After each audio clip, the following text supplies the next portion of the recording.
কি রে খগেন, সন্ধেবেলায় নদীর ধারে কি করছিলিস? তোমার সাথে দেখা করতে আসলাম, হরিপদপুর একটা দরকার ছিল। তোর আবার আমার মতো বুড়ো মানুষের কাছে কি দরকার শুনি? ঠিক আছে, বল কি জন্য এসেছিস। আমার একটা বিশেষ কাজ করে দিতে হবে হরিপদপুরো, একজনকে আমি কথা দিয়েছি। ঠিক আছে, বল না কি কাজ, যদি পারি অবশ্যই করে দেব। আমি একটা গোটা ডিমওয়ালা ইলিশ মাছ চাই, মানে যেটা তোমাকে এনে দিতে হবে। কি বলিস রে নগেন, আমি ওসব এনে দিতে পারবো না, আমাকে তুই ছেড়ে দে। আমাকে না বলবার কি ফল হতে পারে সেটা জানো হরিপদপুরো? দেখ খগেন, আমার বয়স হয়েছে, আর ওই ডিমওয়ালা ইলিশ মাছ আনতে গেলে নদীর অনেক গভীরে যেতে হবে। আমার গায়ে এখন কি সেজোর আছে, তুই বল না। আমি এত কিছু জানতেও চাই না, শুনতেও চাই না। আমার নামে সারা গ্রামবাসী ভয়ে কাঁপে। তোমাকে যে কাজটা বলেছি সেটা তোমাকে করে দিতে হবেই, যে করে হোক। তুই আমাকে জোর করিস না খগেন, আমি তোকে অন্যরকম মাছ যতটা পারবো এনে দেব, কিন্তু ডিমওয়ালা ইলিশ মাছ আনতে পারবো না। আমি একজনকে কথা দিয়েছি, আমার কথার কি কোনো দাম নেই নাকি? আমি যেটা বলেছি সেটাই হবে, মনে রেখো। ঠিক আছে, তুই যা, আমি চেষ্টা করছি, যদি পারি এনে দেব। অত চেষ্টা ফেষ্টা বুঝি না, আমাকে ডিমওয়ালা ইলিশ এনে দিতে হবে, না হলে তোমার কপালে অশেষ দুঃখ আছে, এটা মনে রেখো। এভাবে বলিস না খগেন, একটু বোঝ, আমারও তো বয়স হয়েছে, আমি আর আগের মতো ধকল সইতে পারি না। বললাম তো, তুমি পারো কি না পারো আমার জানবার দরকার নেই, তোমাকে গ্রাম ছাড়া হতে হবে না হলে। লতা, তাড়াতাড়ি খেতে দাও, অনেক কাজ আছে। আরে এত তাড়াহুড়ো করছো কেন? একটু বসো না শান্ত হয়ে, আমি খেতে দিচ্ছি। ধীরে সুস্থে বসবার সময় নেই লতা, তুমি তাড়াতাড়ি দাও। দাঁড়াও, ভাতটা বাড়ি আগে, তারপর তো দেবো তোমায়। এত তাড়াহুড়ো করলে কি হয় নাকি?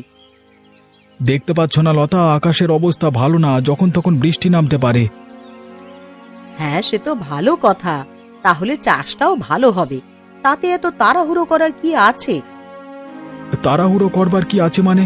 জমিতে জল জমে গেলে তো সমস্যা, বৃষ্টি নামবার আগে যে করে হোক খাল না কাটলে মুশকিলে পড়তে হবে। তাই বলে ঠিক করে খাবার খাবে না? এইভাবে চললে তো শরীর খারাপ হয়ে যাবে, তখন চাষটাও আর ঠিক মতন করে করতে পারবে না। তুমি বুঝতে পারছো না লতা, বৃষ্টি আসলে চাষের জমিতে জল জমে যাবে, মাটি নরম হয়ে যাবে, তখন নাঙল দিতে গেলে অনেক দেরি হয়ে যাবে। ঠিক আছে বাবা, ঠিক আছে, তুমি আগে একটু ধীরে সুস্থে পেট ভরে খেয়ে নাও দেখি, না হলে জমিতে গিয়ে এত খাটনি তোমার শরীরে সইবে না।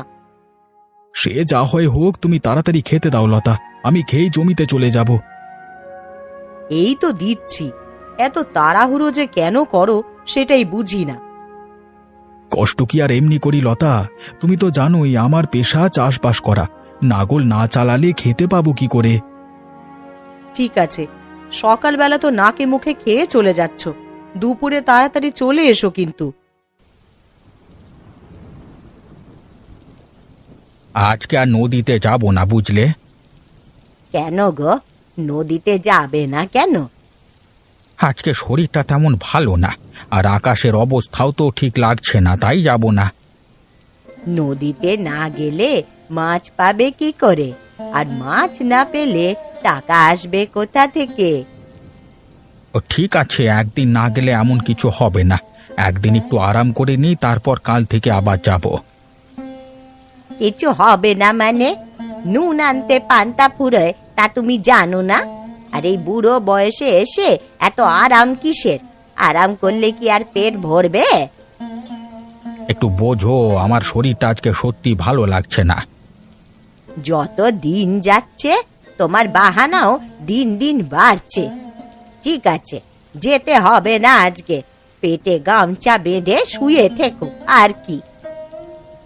দেখো, তুমি সব সময় এরকম করো না, প্রত্যেক দিন তো নদীতে যাই, একদিন না গেলে কি এমন হবে? কি এমন হবে মানে? উনুনে হাঁড়ি চড়বে না, বুঝবে তখন কেমন লাগে। ঘরে তো বাজার আছে, তাহলে এমন মুখ করছো কেন? মুখে বলছি কি আর সাধে? আজ কাজে না গেলে কাল খাবে কি শুনি? তোমাকে দেখে তো মনে হচ্ছে না তোমার শরীর খারাপ, তাহলে তুমি কাজে যাবে না কেন? কিসের এত ভয় তোমার? ভয় মানে কিসের ভয় হবে? আমি কাউকে ভয় পাই না। আজ নদীতে কিছুতেই যেতে চাইছো না, নিশ্চয়ই তুমি কিছু লুকাচ্ছ আমার কাছে। আরে কিছু না, এত প্রশ্ন করো না তো, খেতে দাও, খিদে পেয়েছে। হ্যাঁ, সেই সারাদিন খেয়েই যাও আর তারপরে পায়ের ওপরে পা তুলে শুয়ে থাকো। খগেন যে কাণ্ড ঘটিয়েছে সেটা যদি বুড়ি জানতো তাহলে এভাবে ঝগড়া করতো না আমার সাথে।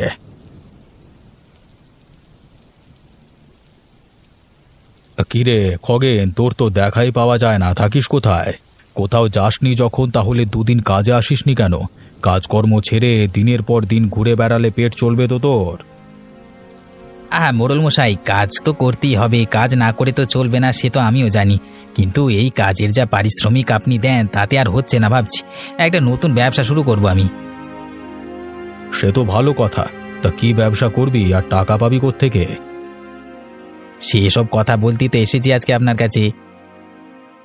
তোকে তো আমি ভালো করেই চিনি, তুই তো সৎ পথে ব্যবসা করবার ছেলে না। তোর মতলব ঠিক ভালো ঠেকছে না, কি ব্যাপার বলতো খগেন? আরে না না, কি যে বলেন মোড়ল মশাই, একদম সৎ পথে ব্যবসা করব। তা কি ব্যবসা করবি শুনি? সেটা এখনো ঠিক করিনি মোড়ল মশাই, কিন্তু একটা ব্যবসা যে করব সেটা ঠিক করেই ফেলেছি। এখন শুধু কয়েকটা টাকার দরকার ব্যবসা করতে। ও, এই ধান্দায় এসেছো? টাকা পয়সা হবে না, এখন যাও এখান থেকে। আপনি তো সবাইকে টাকা দেন মোড়ল মশাই, আমাকে দেবেন না কেন? আর তাছাড়া আমি তো একটা ভালো কাজের জন্যই চাচ্ছি। গ্রামে তোর যা দুর্নাম, তাতে তোকে টাকা দিয়ে মরি আর কি। সে টাকা আর ফিরে পাবো না কোনোদিন আমি। কি গো লতা বৌদি, কি করছো? এই তো উঠোন ঝাড় দিচ্ছি রে। তা গোপালদা এখনো ফেরেনি বুঝি? আমার বর তো শহরে কাজ করে, ভালোই টাকা পয়সা ইনকাম করে সময় সময় পাঠিয়ে দেয়। গোপালদা যে কেন এখনো গ্রামে পড়ে আছে ভগবানই জানে বাবা। আমার বর সৎ পথে ইনকাম করে, তাই গ্রামে পড়ে আছে। চুরি আর 2 নম্বর করে ইনকাম করা পয়সা বেশি দিন টেকে না, বুঝলি? সেই তো, আঙুর ফল না পেলে তা তো টক লাগবেই।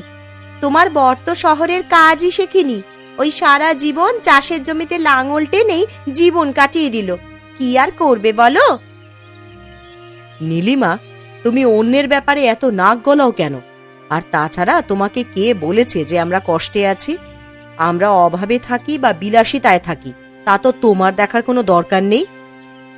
কাছে তো 2 টাকাও থাকে না, তাহলে এত গরম আসে কোথা থেকে?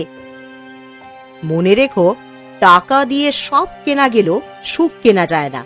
সৎ পথে চললে জীবনে আর সংসারে সব জায়গাতেই শান্তিতে থাকা যায়। তুমি শুধু অনেক বড় বড় কথাই শিখেছো, আর কিছু তো শিখতে পারলে না।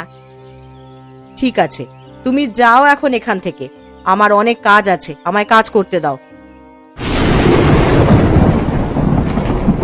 কি হরিপদ বুড়ো, বাড়িতে আছো? কাজে যাওনি এখনো?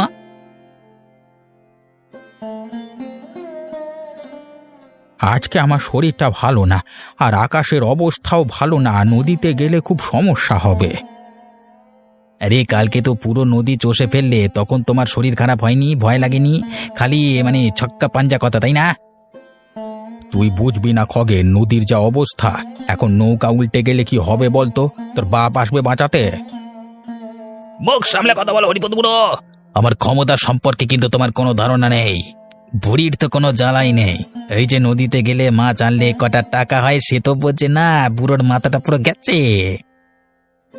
নদীর অবস্থা ভালো না, এখন আমি ওই ডিমওয়ালা ইলিশ মাছ আনতে নদীর মাঝে গিয়ে বিপদে পড়ি আর কি, তাই না? আমিও সব জানি না, কালকের মধ্যেই আমার মাছ চাই, আমার কথার কি দাম নেই নাকি? আচ্ছা ঠিক আছে, কালকে যাব নদীতে, কিন্তু যদি কিছু হয় তাহলে তার দায় কিন্তু খগেন আর তোমার, এই বলে দিলাম। আরে হরিপদ বুড়ো, এই বৃষ্টি মাথায় নৌকা নিয়ে কোথায় যাবে? আরে গোপাল যে, এই তো মাছ ধরতে যাচ্ছি, এখন তো বৃষ্টি হচ্ছে, বৃষ্টিতে মাছ বেশি ওঠে।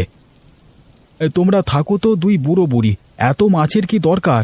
এই বৃষ্টি মাথায় নিয়ে নদীতে যেও না বুড়ো, বিপদ হতে পারে। আমাদের জন্য না রে, ওই খগেন আছে না, ও আমাকে শাঁসিয়ে গেছে ডিমওয়ালা ইলিশ মাছ এনে দিতে হবে বলে, না হলে আমাকে গ্রাম ছাড়া করবে। তাই বলে এই বৃষ্টিতে নৌকা নিয়ে বেরুচ্ছ? যদি কোনো বিপদ হয় ওই খগেন আসবে তোমাকে বাঁচাতে।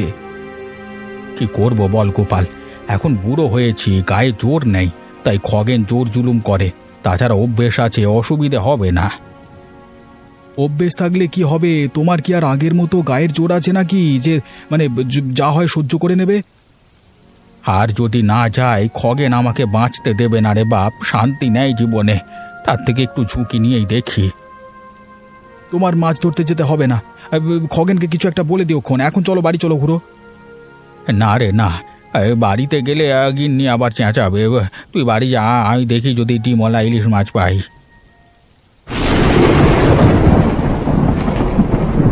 কিরে নগেন, আজকে এদিকে নিশ্চয়ই পথ ভুলে এসেছিস। তা কি খবর তোর? আর কিসের ব্যবসা করবি, কিছু ভাবলি? না না মোড়ল মশাই, পথ ভুলে আসবো কেন? এই আসলাম আপনার কাছে আপনার খোঁজখবর নিতে। তা ভালোই করেছিস। এই বর্ষায় একা ঘরে বসে থাকতে ভালো লাগে না, দুটো গল্প করে সময় কেটে যাবে। আপনাকে সঙ্গ দেব বলি তো আসা মোড়ল মশাই।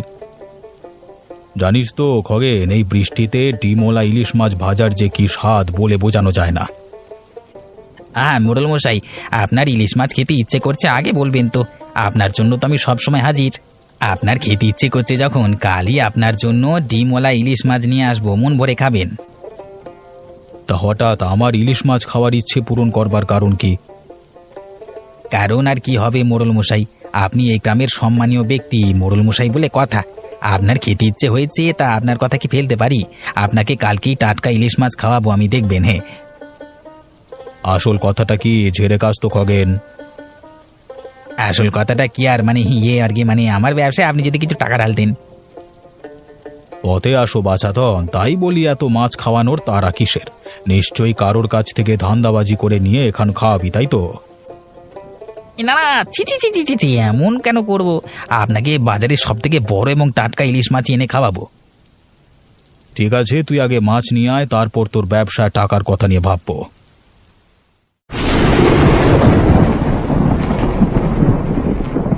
কি গো বুড়িমা, মাছটা এনেছো? শুনলাম কালকে নাকি নদীতে গেছিলে, তা আমার মাছ কই? জানিস তো নগেন, আমিও বুড়োকে অনেক করে বলেছিলাম নদীতে যাও, নদীতে যাও তুমি, তা গেলই না। এই নে তোর মাছ। তা এত দেরি করলি কেন? মাছটা তো পচিয়ে যেত, আর একটু দেরি করে আসলে। পচে গেলে আবার এনে দিতে আছো তো তুমি বুড়ো। সে আমার খেয়ে দে তো কাজ নেই, তোর জন্য প্রতিদিন মাছ নদীতে মরতে চাই। বড্ড কথা শিখেছো, হ্যাঁ? এটুকু বুদ্ধি নেই মাথায়, মাছ কিভাবে ভালো রাখা যাবে ঢং। এটা তো এখনো পচেনি, তুই এখন নিয়ে যা, আর মাছের দামটাও দে। মাছের দাম এখন হবে না। মাছের দাম এখন হবে না মানে? এত কষ্ট করে এত ঝুঁকি নিয়ে এলাম, আর মাছের দাম এখন হবে না? কি বলতে চাচ্ছিস তুই খগেন? এখন আমার কাছে টাকা নেই, মাস শেষ হোক তোমাকে দিয়ে দেব। এই জন্যই তোর মতো ধান্দাবাজ লোকজনের কোনো কাজ করতে নেই। তোমার তো সাহস কম না বুড়ো? তুমি আমাকে ধান্দাবাজ বলছো? তুমি জানো আমি কি করতে পারি? সে আর জানি না, গরিবের উপরই তো অত্যাচার করতে পারো, আর তো কোনো কাজ নেই। চোখ রাঙিয়ে লাভ নাই খগেন, ভালোই ভালোই টাকা দে বলছি। আরে বললাম তো মাসের শেষে তোমার মাছের দাম দিয়ে দেব। আবার যদি কানের কাছে ঘ্যান ঘ্যান করো না, তাহলে কিন্তু ভালো হবে না বলে দিলাম। ঠিক আছে, যা যা নিয়ে যা, তোর মাছ যখন ইচ্ছে দাম দিস। গোপাল, বাবা গোপাল, বাড়িতে আছিস? এত রাতে আবার কে ডাকে? ভূত টুত নাকি? না গো, এটা মনে হয় বুড়ির গলা। মনে হয় কোনো সমস্যায় পড়েছে। চলো তো গিয়ে দেখি।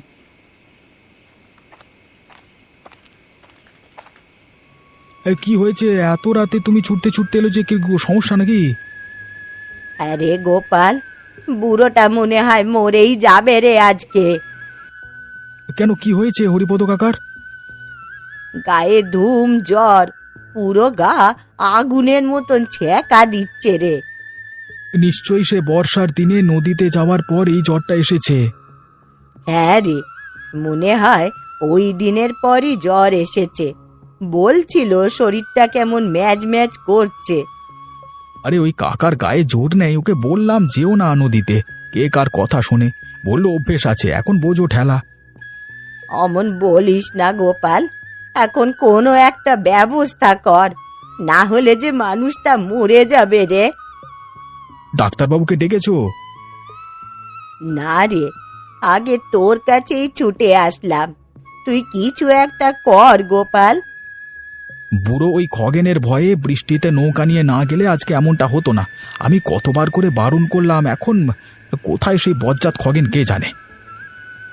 অগেন বেটা তো একটা শয়তান, ওকে কি আর এখন পাওয়া যাবে? তাই কারো কাছে না গিয়ে তোর কাছেই ছুটে আসলাম রে গোপাল, তুই কিছু একটা কর।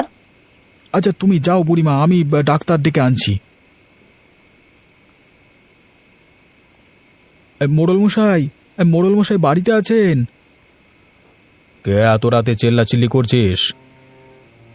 মোড়ল মশাই, আমি গোপাল, তাড়াতাড়ি একটু বাইরে আসুন, সর্বনাশ হয়ে গেছে। কেন রে, কি হয়েছে? হরিপদ বুড়োর অবস্থা খারাপ, জ্বরে গা পুড়ে যাচ্ছে, তাড়াতাড়ি একটা ডাক্তারের ব্যবস্থা করতে হবে, না হলে বুড়োকে বাঁচানো যাবে না। কি বলিস, হরিপদর অবস্থা এত খারাপ? হ্যাঁ মোড়ল মশাই, আমার বউ লতা আর ওই বুড়িমা বুড়োর দেখাশোনা করছে, আপনি তাড়াতাড়ি একটা ডাক্তারের ব্যবস্থা করুন মোড়ল মশাই। কিভাবে হলো এমন অবস্থা বুড়োর? খগেন ওই বুড়োকে ধমকেছিল যে ডিমওয়ালা ইলিশ মাছ না এনে দিলে গ্রাম ছাড়া করবে, সেই ভয়ে বৃষ্টির মধ্যে মাছ আনতে গেছিল, তাতেই এই অবস্থা। কি বললি, খগেন গরিব গ্রামবাসীদের উপর এভাবে অত্যাচার করছে? হ্যাঁ মোড়ল মশাই। ঠিক আছে, তুই যা, আমি দেখছি এত রাতে ডাক্তার পাই কিনা, আর খগেনের ব্যবস্থা পরে হবে। এই মোড়ল মশাই, ও মোড়ল মশাই, এই দেখুন আপনার জন্য কি নিয়ে এসেছি। কি নিয়ে এসেছিস? আপনি আগের দিন বলেছিলেন না ইলিশ মাছের কথা, তাই আপনার জন্য ডিমওয়ালা ইলিশ মাছ নিয়ে এসেছি, টাটকা ইলিশ মাছ মোড়ল মশাই। বাহ, ডিমওয়ালা ইলিশ মাছ! আরে আমি তো ভাবতেই পারিনি তুই তোর কথা রাখবি। কি যে বলেন না মোড়ল মশাই, আপনার কথা রাখবো না তো কার কথা রাখবো? তা বলছিলাম কি, এবার আমার কথা যদি ভাবতেন একবার, তাই। সে ভাববো, আগে আজকে মন ভরে ডিমওয়ালা ইলিশ মাছ তো খাই। উফ, ভাবলি যেন জিভে জল চলে আসছে, কি সুস্বাদু হবে। মোড়ল মশাই, আরে ও মোড়ল মশাই বাড়িতে আছেন? কে, গোপাল? বলো তো কি হয়েছে আবার?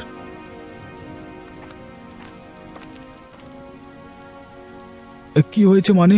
খগেন কেমন মানুষ আপনাকে তো কালকেই বললাম, তারপরও ওর হাত থেকে আপনি জিনিস নিচ্ছেন? কি বলতে চাইছিস কি তুই গোপাল? লোকের ভালো তোর একদম সহ্য হয় না, তাই না? তুই হচ্ছিস একটা চিটিংবাজ লোক, ঠকিয়ে জোর জুলুম করে জিনিসপত্র আদায় করিস। আজকে তোর জন্য হরিপদ বুড়ো মৃত্যু শয্যায় পড়ে আছে। মুখ সামলে কথা বল গোপাল। কেন, আমি কি করেছি হরিপদ বুড়োর সাথে? কি করেছিস এখনো বুঝতে পারছিস না, নাটক করছিস? আহা, তোমরা থামো। তা গোপাল বুড়ো এখন কেমন আছে? হরিপদর মতো ভালো মানুষের সাথে এমন কাজ তুমি মোটেও ভালো করিসনি খগেন। হ্যাঁ মোড়ল মশাই, হরিপদ কাকা গরিব হতে পারে, কিন্তু সৎ পথে ইনকাম করে, অনেক কষ্টে তাদের দিন কাটে। খগেন, তুই এভাবে একটা গরিব মানুষের সর্বনাশ করে আমার মন জয় করতে এসেছিলিস, আমি কিন্তু এটা কখনোই মেনে নেব না। না মোড়ল মশাই, গোপাল সবকিছু বানিয়ে বলছি। আমি হরিপদ বুড়োর কাছ থেকে এই মাছ টাকা দিয়ে কিনে নিয়েছি, বিনা পয়সায় তো নিইনি। তুই হরিপদ বুড়োকে মাছের দাম দিয়েছিস, আমি কি মিথ্যা কথা বলছি? আমি বুড়োকে বলেছি মাছটা তুমি দাও, আমি মাস শেষে টাকা দিয়ে দেবো। এতে আমার জোচ্ছুরি চিটিংবাজি কখন করলাম বাবু, বলুন না আপনি? গোপাল ঠিকই বলেছে, তুই একটা চিটিংবাজ। তোর এই মাছ তুই নিয়ে যা, লাগবে না আমার। এখনই চল আমাদের সাথে, হরিপদ বুড়োর কাছে তুই ক্ষমা চাইবি। কি গো বুড়ো বুড়ি, এখন কেমন আছো? মোড়ল মশাই, আগের থেকে অবস্থা আরো খারাপ। আমার কি সর্বনাশ হয়ে গেল মোড়ল মশাই। হরিপদ কাকা, তোমার কি খুব কষ্ট হচ্ছে? একটু জল দেব? আমার বোধ হয় সময় হয়ে এসেছে গোপাল, আমি বোধ হয় আর বাঁচব না। এমন করে বলো না কাকা, তুমি ঠিক হয়ে যাবে, আমরা তো আছি। আমাকে ক্ষমা করে দাও বুড়ো, আমি আমার ভুল বুঝতে পেরেছি। ক্ষমা করবার আমি কে রে? তোকে তো আমি অনেক আগেই ক্ষমা করে দিয়েছি। তোরা শুধু আমার বুড়ির একটু খেয়াল রাখিস। এমন কথা বলো না গো, তোমাকে ছাড়া আমি কি নিয়ে বাঁচবো বলো তো? তুমি ঠিক হয়ে যাবে দেখো। না গো, আমার সময় শেষ হয়ে এসেছে। ওই যে জম নিতে এসেছে সবাই। ভালো ওগো, তুমি আমায় ছেড়ে কোথায় চলে গেলে গো? আমি এবার একা থাকবো কিভাবে? কেঁদো না বুড়ি, যে যাওয়ার সে তো একদিন না একদিন চলেই যাবে, আমরা তো আছি। কাকিমা, তোমার কাছে ক্ষমা চাচ্ছি। আমি জোর না করলে আজকে হরিপদ কাকা হয়তো বেঁচে থাকতো। আমি এই কাজের জন্য খুবই দুঃখিত। আমার তো আর কিছুই রইলো না। তুমি এইভাবে আমায় ছেড়ে চলে গেলে কেন গো? এখন ভুল বুঝতে পেরে কি হবে? তোকে কঠোর থেকে কঠোরতম শাস্তি দেওয়া উচিত। তোর জন্য হরিপদ বুড়োর জীবন চলে গেল। এর দায় কে নেবে? সারা জীবন তোর আক্ষেপ রাখবি কোথায়? জানি না মোড়ল মশাই, কিন্তু হরিপদ কাকার বলা শেষ কথাটা আমি মনে রাখবো আজীবন। আজ থেকে আমি এই কাকিমার দায়িত্ব নিলাম। আমি তোমার কষ্ট বুঝতে পারছি বুড়িমা, কিন্তু এই সময় তোমাকে শক্ত হতে হবে। তোমরা সবাই যাও, বুড়ির অন্তিম কাজের ব্যবস্থা করো।